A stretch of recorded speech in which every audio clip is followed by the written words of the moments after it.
లోక్సభ ఎన్నికల్లో తెలంగాణలో double digit సాధించాలనేది BJP target.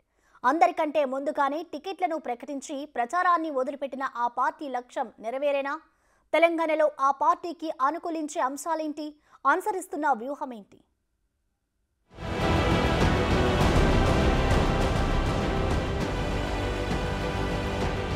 Telangana Lok Sabha ఎన్నికల్లో అందరికంటే ముందుగా 15 స్థానాలకు అభ్యర్థుల్ని ప్రకటించి ప్రచారాన్ని మొదలుపెట్టిన బీజేపీ పార్టీ శ్రేణులని సమాయత్తం చేసే పనిలో బిజీగా ఉంది. పార్టీ రాష్ట్ర కార్యాలయంలో రాష్ట్ర వ్యవహారాల ఇన్ఛార్జ్ సునీల్ బన్సల్ ఒక్కో అభ్యర్థితో విడివిడిగా సమావేశమయ్యారు. పార్లమెంట్ స్థాయిలో పార్టీ బలాలు, బలహీనతలు, రాజకీయ పరిణామాలు, ప్రత్యర్థుల వ్యూహాలు, బూత్ లెవెల్లో పార్టీ పనితీరు వంటి అంశాలపై ఆరా తీశారు. అనంతరం రాష్ట్ర ఆఫీస్ బేరర్ల సమావేశంలో వచ్చే ఎన్నికల్లో అనుసరించాల్సిన వ్యూహాలపై బన్సల్, కిషన్ రెడ్డి, లక్ష్మణ్ పార్టీ శ్రేణులకు దిశానిర్దేశం చేశారు. బూత్ స్థాయిలో పార్టీ బలపడాలని, ప్రతి బూత్ స్థాయి నుంచి 350కి పైగా ఓట్లు రాబట్టుకోగలిగితే వచ్చే ఎన్నికల్లో రాష్ట్రంలో 32,000 బూత్లలో పాజిటివ్ ఫలితాలొస్తాయని బీజేపీ అంచనా వేస్తోంది. అంతేగాక గత కాంగ్రెస్ ప్రభుత్వంలో మన్మోహన్ సింగ్ పాలన, 10 ఏళ్ల మోడీ పరిపాలన గురించి ప్రజలకు అవగాహన కల్పించడానికి ప్రతి కార్యకర్త సిద్ధం కావాలని, అందుకు డోర్ టు డోర్ వెళ్లి ప్రతి ఓటర్ని కలిసేందుకు ప్రణాళికల్ని సిద్ధం చేసుకోవాలని పార్టీ శ్రేణులకు పిలుపునిచ్చారు. లిక్కర్ స్కామ్లో అరెస్టుల్ని వ్యతిరేకిస్తున్న ప్రతిపక్షాల వ్యూహాల్ని తిప్పికొట్టేందుకు ప్రతి పార్టీ సభ్యుడు బూత్ స్థాయిలో అలర్ట్గా ఉండాలని, లిక్కర్ స్కామ్ని ప్రజలకు అర్థమయ్యేలా వివరించాలని, అందుకు తగ్గట్టుగా వ్యూహాలుండాలని పార్టీ శ్రేణులకు స్పష్టం చేశారు. మహిళల విషయంలో కావచ్చు, యువకుల విషయంలో కావచ్చు, పేద ప్రజల విషయంలో కావచ్చు, ఈ 4 సెక్టార్లు మనం టార్గెట్ చేసుకొని ముందుకెళ్లాల్సిన అవసరం. తెలంగాణలో మంచి సానుకూలమైనటువంటి వాతావరణం ఈరోజు వచ్చే ఒక అవకాశం ఉంది. గతంలో మీకు తెలుసు 2018లో జరిగినటువంటి శాసనసభ ఎన్నికల్లో మనం ఒక స్థానాన్ని గెలిచాం. కానీ అదే 3 నెలల తర్వాత జరిగినటువంటి పార్లమెంట్ ఎన్నికల్లో 4 స్థానాలు గెలవడం జరిగింది. 2018, 2019కి 2024 మరి నరేంద్ర మోడీ గారి పట్ల సానుకూలత 2-3 పెరిగింది. ఈరోజు కుగ్రామంలో ఉన్నటువంటి నిరక్షరాస్యుడు సైతం కూడా ఈరోజు మోడీ గారి పేరు చెప్తే సానుకూలంగా స్పందిస్తున్నటువంటి విషయం అది.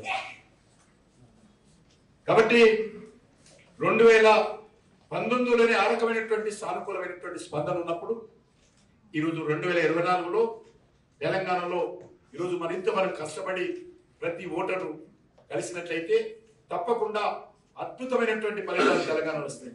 మరోవైపు పార్లమెంట్ ఎన్నికల్లో డబుల్ డిజిట్ గెలిపే లక్ష్యంగా కమలం పార్టీ వ్యూహరచన చేస్తోంది. ఇప్పటికే 15 మంది అభ్యర్థుల్ని ప్రకటించి దూకుడు మీద ఉంది. ప్రధాని మోడీ వరుస పర్యటనలు కొనసాగాయి. అమిత్ షా సైతం రాష్ట్రంలో పర్యటించి నాయకులు, కార్యకర్తలకు దిశానిర్దేశం చేశారు.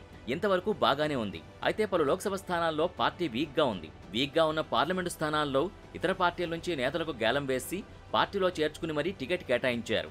అయినప్పటికీ బీజేపీ డబుల్ డిజిట్ సాధించడం అసాధ్యమని పలు సర్వేలు వెల్లడిస్తున్నాయి. దీంతో పార్టీ సైతం సమాలోచనలు చేస్తోంది. తెలంగాణలో డబుల్ డిజిట్ మార్కుని టచ్ చేయడం సాధ్యమవుతుందా అని లెక్కలు వేసుకుంటోంది. సరిగ్గా ఇట్లాంటి సమయంలోనే కవిత, కేజ్రీవాల్ అరెస్టు అంశం తెర మీదకొచ్చింది.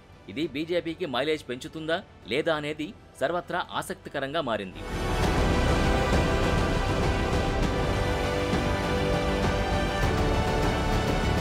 లిక్కర్ కేసులో కవిత అరెస్టుతో ఎపిసోడ్ నెక్స్ట్ లెవెల్కి చేరుకుంది. ఇది బీజేపీకి ప్లస్ అవుతుందని బీజేపీ వర్గాలు భావిస్తున్నాయి. కాంగ్రెస్ పార్టీ ఇప్పటికే బీఆర్ఎస్, బీజేపీ మధ్య దోస్తీ ఉందని విమర్శలు చేస్తూ వస్తోంది. కవిత అరెస్టుతో బీజేపీ, బీఆర్ఎస్ ఒక్కటి కాదనే సంకేతాల్ని ప్రజల్లోకి కాషాయ పార్టీ తీసుకెళ్లినట్టయింది. ఇప్పటి వరకు ఉన్న అనుమానాలకి జవాబు చెప్పినట్టయిందని బీజేపీ భావిస్తోంది. కవితే కాదు, తాజాగా ఢిల్లీ ముఖ్యమంత్రి అరవింద్ కేజ్రీవాల్ అరెస్ట్ అయ్యారు. ఈ ఎఫెక్ట్తో తెలంగాణలోనే కాదు, దేశవ్యాప్తంగా పార్టీకి మైలేజ్ పెరుగుతుందని పార్టీ శ్రేణులకు నేతలు బూస్టింగ్ ఇస్తున్నారు. అయోధ్య రామాలయం మంచి పేరు తెచ్చిందని బీజేపీ అంచనా వేసినప్పటికీ కేజ్రీవాల్, కవిత అరెస్టుతో పాటు పౌరసత్వ సవరణ చట్టం, ఎలక్టోరల్ బాండ్లు, ఢిల్లీలో రైతుల ఆందోళన వంటి అంశాలు బీజేపీ గెలుపుకి అవరోధాలుగా మారుతున్నాయనే సంకేతాలు బలంగా వినిపిస్తున్నాయి. మరోవైపు 370కి పైగా పార్లమెంటు స్థానాలు కైవసం చేసుకుంటామని ధీమా వ్యక్తం చేస్తోంది బీజేపీ హైకమాండ్. ప్రతికూల అంశాల్ని తమకు అనుకూలంగా ఎలా మలుచుకుంటుంది? రాష్ట్రంలో బీజేపీ డబుల్ డిజిట్ సాధించేందుకు ఎలాంటి వ్యూహరచన అమలు చేయబోతుందనేది చూడాలి.